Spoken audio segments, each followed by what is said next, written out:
Au nom du Père, du Fils, Saint-Esprit, un seul Dieu, Amen. Que sa bénédiction repose sur nous tous. Amen. Alors aujourd'hui, on va continuer nos méditations dans la première épître de Saint Paul aux Thessaloniciens, chapitre 2. On va lire du verset 13 jusqu'au fin du chapitre, du verset 13 à 20. Donc c'est 1 Thessaloniciens, chapitre 2, du verset 13 au verset 20. C'est pourquoi nous rendons continuellement grâce à Dieu de ce qu'en recevant la parole de Dieu que nous vous avons fait entendre. Vous l'avez reçue, non comme la parole des hommes, mais ainsi qu'elle est véritablement, comme la parole de Dieu, qui agit en vous qui croyez. Car vous, frères, vous êtes devenus les imitateurs des églises de Dieu qui sont en Jésus-Christ dans la Judée. Parce que vous aussi, vous avez souffert de la part de vos propres compatriotes les mêmes maux qu'elles ont souffert de la part des Juifs.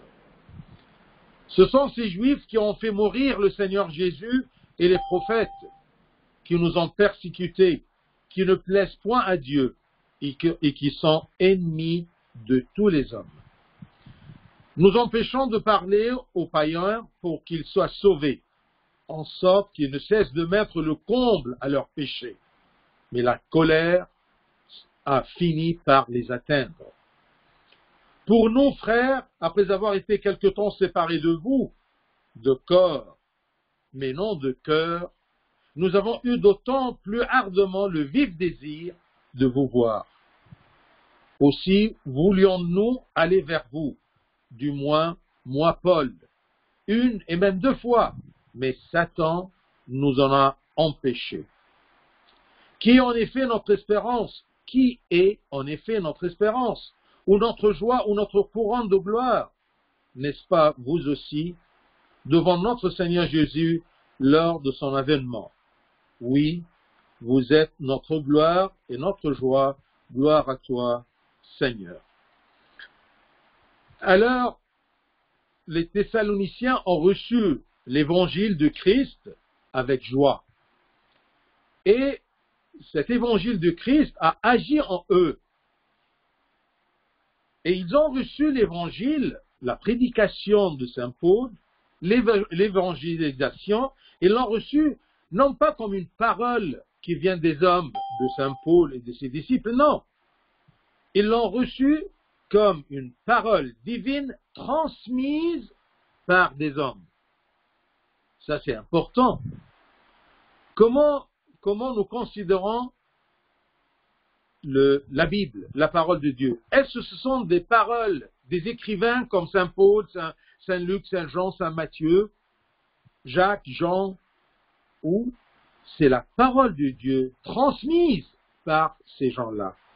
Et bien sûr, ce que nous avons entre les mains, c'est la parole de Dieu transmise par des hommes, d'où la joie des Thessaloniciens et d'où notre joie aussi, que nous avons entre les mains, nous avons la parole divine, ce que Dieu veut nous proclamer, veut nous annoncer, veut nous apprendre. Donc, nous avons la parole de Dieu. Et toujours, la parole de Dieu est accompagnée par des persécutions. La parole de Dieu, quand elle est reçue avec considération de sa valeur, ça réjouit le cœur de l'homme. Mais ça n'empêche jamais qu'il y a beaucoup de persécutions où la parole de Dieu est annoncée. Où la parole de Dieu agit, eh bien, il y a toujours l'agissement de Satan qui veut empêcher cette parole, cette bonne nouvelle de se répandre parmi les gens. C'est pourquoi nous rendons continuellement grâce à Dieu de ce qu'en recevant la parole de Dieu que nous vous avons fait entendre, vous l'avez reçue. Non comme la parole des hommes. Ce n'est pas des paroles des hommes, mes chers amis, mais ainsi qu'elle est véritablement. Elle est quoi véritablement? Eh bien, elle est la parole de Dieu. qui agit en vous qui croyez. Croire dans la parole de Dieu, c'est laisser cette parole-là agir dans ma vie, dans mon comportement, dans ma pensée, dans mes idées, dans mon cœur. C'est le catalogue, l'itinéraire de ma vie. Verset 14. Car vous, frères, vous êtes devenus les imitateurs des églises de Dieu qui sont en Jésus-Christ dans la Judée. N'importe où il y a une église qui se fonde sur la parole de Dieu, eh bien, comme la Judée, chez les Thessaloniciens, il y avait toujours des persécutions. Car vous, frères, vous êtes devenus les imitateurs des églises de Dieu qui sont en Jésus-Christ dans la Judée. Parce que vous aussi, vous avez souffert. Il y a une souffrance. Souffrance qui vient de la part de Satan. Mais à travers les proches, à travers nos amis, à travers les parents, à travers les compatriotes.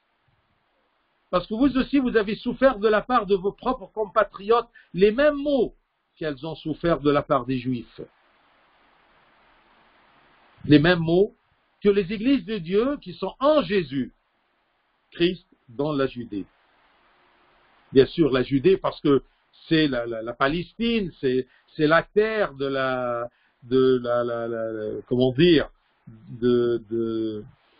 naissance de la de la bonne nouvelle, la naissance de l'évangile, la naissance de la prédication. Eh bien, vous qui sont en Thessaloniciens, vous les Thessaloniciens, eh bien, vous êtes comme vos frères qui sont dans la Judée. Vous avez souffert les mêmes maux.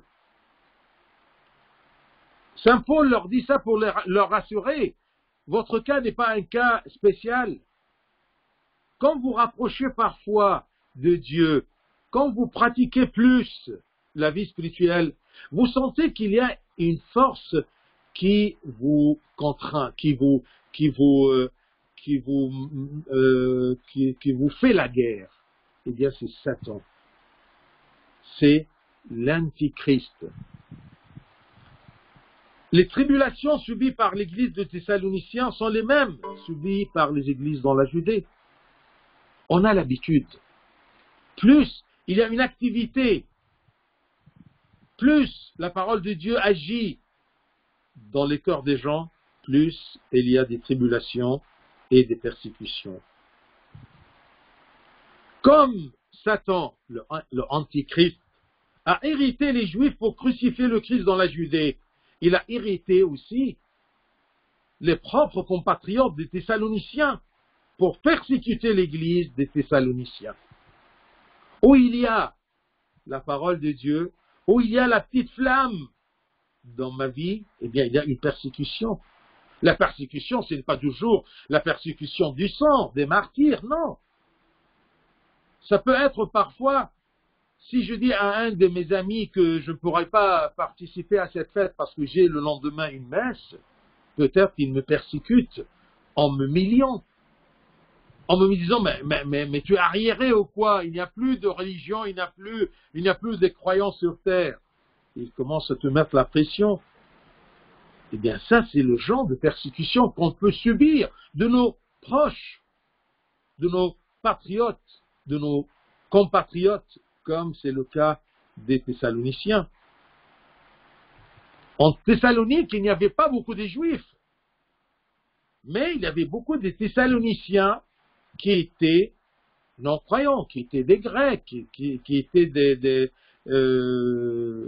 d'autres religions. Eh bien, ces compatriotes, ces Thessaloniciens, qu'ils ont commencé à persécuter les nouveaux Thessaloniciens chrétiens. C'est pareil partout. Où il y a le service de la parole de Dieu, on rencontre toujours la résistance de Satan. Mais notre Christ est plus fort que tous les essais de Satan. Mais ça n'empêche pas qu'on peut sentir cette force contradictoire, cette force qui veut bien nous empêcher de suivre l'évangile du Christ, l'évangile du Seigneur. C'est ce qu'on appelle le monde qui nous empêche. Tout ce qu'il y a dans le monde qui nous empêche de suivre le chemin du Christ, de se comporter comme enfants de Dieu. Versets 15 et 16, ce sont ces Juifs qui ont fait mourir le Seigneur Jésus et les prophètes, qui nous ont persécutés, qui ne plaisent point à Dieu et qui sont ennemis de tous les hommes. Aujourd'hui, autour de nous, il n'y a pas les Juifs, mais il y a tous les gens qui sont contre notre Christ, qui essaient de tuer de nouveau le Christ dans notre vie. Il essaye de empêcher les serviteurs de Dieu de servir l'évangile de Dieu, de guider les gens, d'aider les gens. Et ces gens-là ne plaisent point à Dieu. Ces gens qui sont manipulés par Satan. Parce que Satan, il ne va pas venir personnellement, mais il utilise ses agents. Ces gens qui sont autour de nous, qui sont loin du Christ, essayent de nous empêcher d'aimer le Christ et de le suivre. Suivre ses concepts, suivre sa loi. Et ces Juifs-là, c'est-à-dire les antichrists, eh bien, et qui sont ennemis de tous les hommes.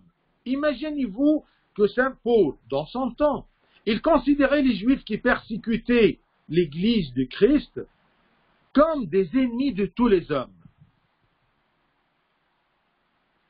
Là, je vous rappelle, est-ce que vous croyez que Satan aime les hommes? Ça, c'est une question très importante que tu dois y penser. Est-ce que Satan m'aime? Est-ce que quand il me donne beaucoup d'envie, quand il fait brûler en moi des envies qui m'éloignent de la vie spirituelle, quand il m'encourage de vivre selon la chair et non pas selon l'esprit, est-ce qu'il m'aime? Eh bien non. Parce que Satan, qui est les Juifs, ou les Juifs de ce temps, les persécuteurs, ou Satan, eh bien, il est l'ennemi de tous les hommes. Ce sont ces Juifs qui ont fait mourir le Seigneur Jésus et les prophètes, qui nous ont persécutés. Ils nous persécutent partout, les serviteurs du Seigneur, qui ne plaisent point à Dieu. Ces gens aujourd'hui qui nous entourent, qui ont pris le rôle des Juifs persécuteurs, des enfants de Dieu, eh bien ces gens qui nous entourent, ce sont aujourd'hui nos ennemis, les ennemis des hommes. Ils ne nous aiment pas. S'il y a un ami, entre guillemets, qui t'invite à une soirée, et ça va t'empêcher de se réveiller le matin pour aller à l'église, pour prendre la communion, ce n'est pas un ami, en vérité, c'est un ennemi. C'est un ennemi du Christ qui est en toi, qui veut bien que tu te réveilles et que tu vas à l'église. Méfions-nous de ces gens-là, de ces persécuteurs, qui ont l'habit de nos amis et de nos proches, mais en vérité, ce sont des loups qui nous éloignent, des loups, des renards, qui nous éloignent du vrai pâturage, le pâturage du Christ.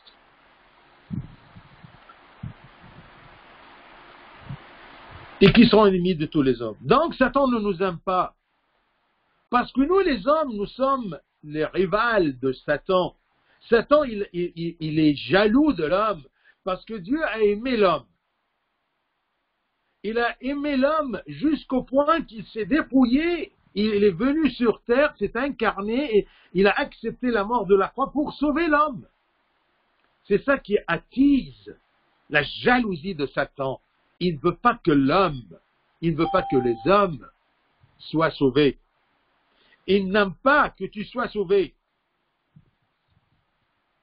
Désolé, je peux dire c'est comme le marchand de drogue. Est-ce que vous croyez qu'il aime bien les acheteurs? Parfois, ces gens qui vendent la drogue, eh bien, ils présentent des cadeaux aux clients pour les attirer. Est-ce que c'est par amour? Non. C'est par profit, par sans profit. Le profit de Satan, c'est que la plupart des hommes viennent dans son enfer, loin du royaume des cieux. Il n'est pas content que X, Y, Z devient enfant de Dieu, que tu te comportes comme enfant de Dieu dans ce monde dominé par le matérialisme, par les occupations, par l'argent, par les désirs. Vous voyez le monde autour de nous maintenant. Ils suivent tout un chemin contre la loi de Dieu et qui sont ennemis de tous les hommes. Verset 16, nous empêchons de parler aux païens pour qu'ils soient sauvés. C'est ça le rôle de Satan. Il essaye de faire toujours des problèmes en manipulant des gens pour que ces gens-là commencent à empêcher le service de Dieu, à avoir des problèmes même dans les paroisses. Il y a excusez-moi du mot, des emmerdants qui ne sont à l'église que pour faire des problèmes, en disant qu'ils ont peur pour le service. Non, ils mettent des bâtons dans les roues. Eh bien, ce sont des ennemis. Ils empêchent le service de se dérouler d'une façon paisible, pacifique, tout simplement pour que les gens soient sauvés. Quel est le but de l'Église? Quel est le but de la vie chrétienne? Quel est le but des pratiques? Quel est le but de la présence des paroisses et des prêtres et des évêques? C'est tout simplement que les hommes soient sauvés. Tout ce qui empêche ce déroulement sont des ennemis des hommes. Ils sont des gens qui ne plaisent pas à Dieu, qui empêchent de parler aux païens pour qu'ils soient sauvés, en sorte qu'ils ne cessent de mettre le comble à leurs péchés. Ces gens-là, eh bien, ils ne se rendent pas compte qu'ils mettent le comble à leurs péchés, c'est-à-dire leur dossier, il se remplit. Et à la fin, c'est la colère de Dieu. Mais la colère a fini par les atteindre. Regardez pour les Juifs, prenons de point de vue historique. Vous savez que Jérusalem a été brûlée à peu près 30 ans ou 40 ans dans les années 70, dans les années 70, eh bien, 40 ans après Jésus-Christ. Les Juifs, ils ont resté à persécuter le christianisme et les serviteurs de Dieu 40 ans, jusqu'à qu'ils ont mis le comble à leurs péchés et la colère a fini par les atteindre.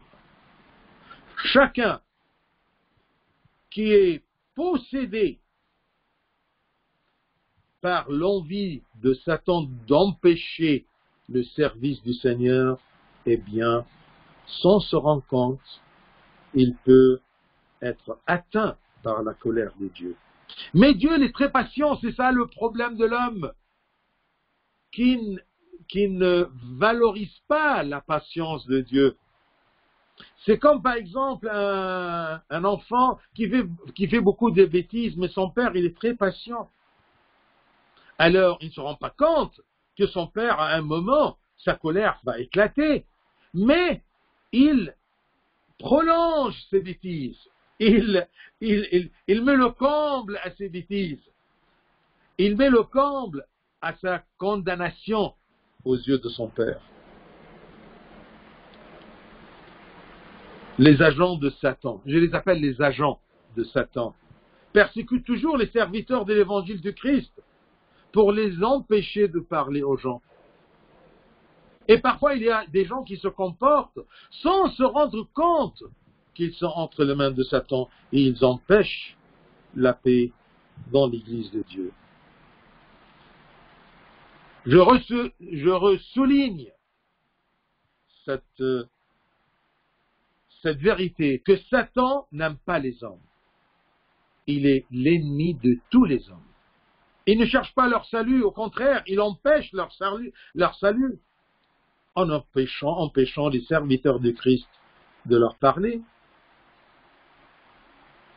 Et Dieu ne laisse pas ses agents de Satan sans punition. Attention, Dieu attend qu'ils mettent le comble à leur péché.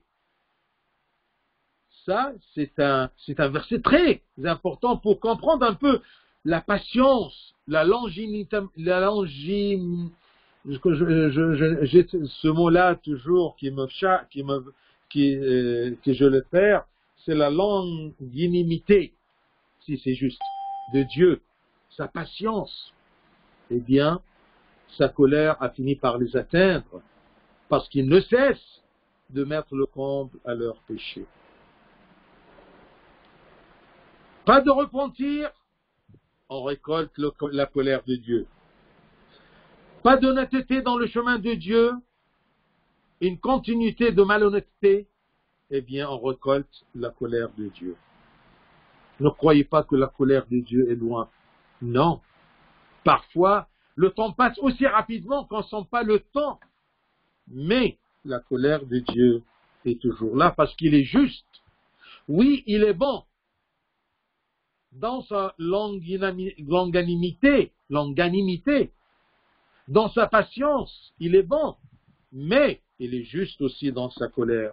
Il y a un moment où il doit arrêter le mal, ou arrêter les maux de ces agents de Satan qui empêchent l'évolution de la parole de Dieu.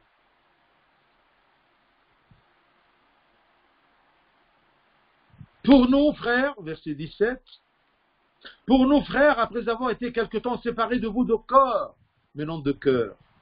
Vous savez, c'est ça l'œuvre de l'Esprit de Dieu. Si même les chrétiens sont loin des autres dans des pays divers et dans des continents divers, eh bien, ils sont très proches de cœur, parce que l'Esprit Saint, c'est un seul esprit qui unifie tous les chrétiens dans un même corps. Un seul, unique corps, le corps de Christ, l'Église. Vraiment, je sens ceci toujours quand nous sommes dans le Saint-Synode et on se rencontre autour du patriarche. Eh bien, je sens vraiment que c'est tout l'univers qui se rassemble là. Nous sommes loin l'un de l'autre, comme évêque, loin l'un de l'autre de corps, mais pas de cœur, parce que nous avons le même objectif, nous avons le même trajet, nous avons le même service, la même tâche de servir l'évangile du Seigneur. Alors, saint Paul rassure les Thessaloniciens. Comme le Christ nous rassure, si je suis loin de vous de corps, mais vous êtes dans mon cœur, vous êtes gravé sur ma peau. Vous êtes trop proche de moi. Vous êtes dans mon cœur. Ici, Paul, il montre son amour envers les Thessaloniciens. Paul les aime. Il les aime bien. Et les garde bien dans son cœur. Et il a l'espérance de les voir. Car ils sont leur couronne de gloire devant le Seigneur. Pour nous, frères, après avoir été quelque temps séparés de vous de corps, mais non de cœur, nous avons eu d'autant plus ardemment le vif désir de vous voir. Qu'est-ce qu'il pousse saint Paul à avoir l'envie de voir les Thessaloniciens? C'est l'amour. C'est cette union entre saint Paul et les enfants de Dieu. Les gens que saint Paul a pris la peine et la bénédiction de les évangéliser. Il a un vif désir de les voir. Aussi voulions-nous aller vers vous, du moins moi, Paul. J'aimerais bien venir vers vous une et même deux fois. J'ai planifié. mais j'étais empêché. Empêché par beaucoup de persécutions, empêché par beaucoup de circonstances dont le metteur en scène est Satan. Aussi voulions-nous, verset 18, aussi voulions-nous aller vers vous, du moins, moi Paul, une et même deux fois, mais Satan nous a empêchés. Il y a des circonstances que vous sentez que celui qui tire les ficelles de ces circonstances-là, c'est Satan. Et bien sûr, Saint Paul ici, il insiste à montrer son amour envers les Thessaloniciens, parce qu'il y a une rumeur que Saint Paul ne s'intéresse pas aux Thessaloniciens, c'est pour cela qu'il leur envoie comme Timothée, mais lui ne vient pas. Non, attention. Moi, je vis ceci dans mon diocèse. Parfois, il y a des paroisses que, pour une ou d'autre raison, d'accord, hors de mes capacités, eh bien, je n'arrive pas à leur rendre visite d'une façon proche. Eh bien, ils commencent à me dire ou à me juger que ils ne sont pas à la même place, ils ne sont pas à la même place dans mon cœur que les autres. Je leur dis non, croyez-moi, il y a beaucoup des circonstances qui m'empêchent. Non pas Satan, d'accord, mais il y a des choses. Alors j'insiste et j'essaye de prouver mon amour envers eux. On leur dit j'aimerais bien, j'ai l'envie, d'accord, le vif désir de vous voir, mais il y a des empêchements. Et un argument très important que le serviteur dit aux gens qui les servent, c'est quoi? Puisque je vous évangélise, puisque j'ai la responsabilité de vous faire apprendre, eh bien vous êtes ma gloire. Qui est en effet notre espérance, ou notre joie, ou notre couronne de gloire?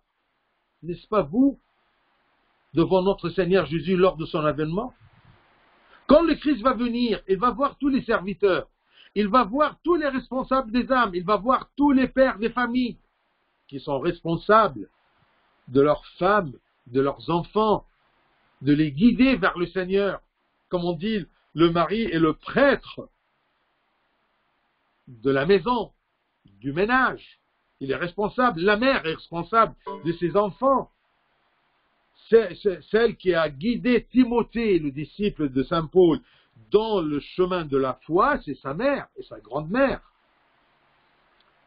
Donc, le jour de l'avènement du Christ, il va venir et dire à chacun, ou les âmes dont tu étais responsable, que ce soit évêque, ou prêtre, ou diacre, ou catéchiste, ou mère, ou père, où sont les âmes dont vous étiez responsable? Eh bien, ça sera notre gloire et notre joie et notre couronne de gloire devant le Seigneur en présentant les âmes qu'on a servies et qu'on a suivies pour le salut de leurs âmes.